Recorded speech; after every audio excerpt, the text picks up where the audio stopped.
আগের থেকে কিন্তু অনেকটাই ঠান্ডা কমে গেছে। সকালবেলা একটু শীত শীত করে, বাট দুপুরবেলা রোদের তেজ দেখে মনে হয় গরমকাল। আজ সকালে আমার ঘুম থেকে উঠতে অনেকটাই দেরি হয়ে গেছিল। আমার বরের যখন নাইট শিফট থাকে তখন কিন্তু আমার সকালের চাপটা অনেকটাই বেশি থাকে, কারণ 7টার মধ্যে বাড়ির সব বাসি কাজ সেরে আমাকে ওর জন্য খাবারটা রেডি করে দিতে হয়। সেই তুলনায় আজকে উঠতে একটু দেরি হয়ে গেল। কেন জানি না আজকে ঘুম থেকে উঠতে ইচ্ছেই করছিল না। প্রত্যেক দিনের মতো সকালে ঘুম থেকে উঠে 4-5টা গোবর জল ছিটিয়ে দিলাম, তারপর মা বাবাকে ডাক দিলাম, কারণ মা বাবা রান্নাঘরে ঘুমোয়। ইচ্ছে তো করে না ডাকতে, তাও ডাকতে হয়, কারণ সকালে রান্নাঘরের কাজটাই বেশি থাকে। তারপর ঘরটা আর উঠোনটা ঝাড় দিয়ে দিলাম। আর আজকে অন্য কিছু কাজ শেয়ার করলাম না, কারণ প্রত্যেকদিন একই রকম কি কাজ দেখাবো, তোমরাও একই রকম কাজ দেখতে দেখতে বোর হয়ে যাবে। নতুনত্ব কিছু করার ইচ্ছে থাকলেও করতে পারি না, কারণ আমি একজন বাড়ির বউ, আর সব দিন বাইরে ঘুরে ফিরে ভিডিও করতেও পারবো। তাই আমার বাড়ির কাজগুলোকে এদিক ওদিক করে তোমাদের সাথে শেয়ার করি। আর আমার এই ছোট্ট ছোট্ট ব্লগগুলোতে তোমরা অনেক ভালোবাসা দাও। উষা মাহাতো বলেছে, দিদিভাই খুব সুন্দর লাগলো তোমার ভিডিও দেখে। আমি মালদা জেলা থেকে একটা ছোট্ট বোন দেখছি, খুব ভালো লেগেছে তোমার ভিডিও দেখে, থ্যাংক ইউ।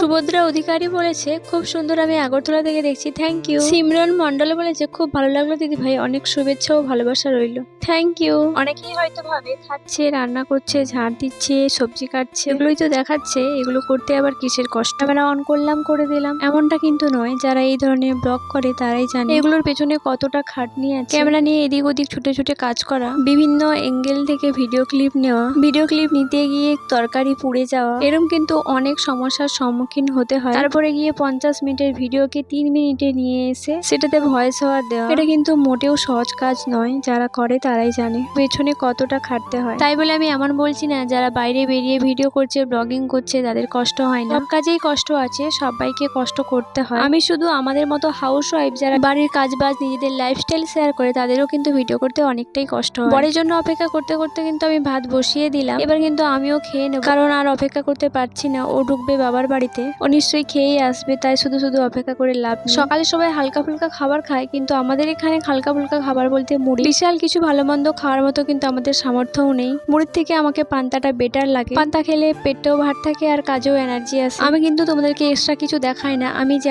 যেমন খাই, যেমন পড়ি, যেমন থাকি, আমার লাইফস্টাইল যেমন, আমি সেটাই তোমাদের সাথে শেয়ার করি। আমার বর বাবাদের বাড়িতে ঢুকেছিল, তার কারণ বাবাদের পুকুর মারা হচ্ছে, আর ও বাবাদের ঘর থেকে বোয়াল মাছ এনেছে। যেহেতু বাড়িতে আগে থেকে মাছ ছিল, তাই আজ বোয়াল মাছটা রান্না করব না, কালকে রান্না করব। মাছটা ফ্রিজে তুলে রেখে দেবো। মাছটা পাঠানোর সময় বাবা বারবার বরকে বলে পাঠিয়েছে আমি যেন দূর থেকে মাছটা ভাজি, কারণ মাছটা ভাজার সময় নাকি অনেক তেল ছিটকায়।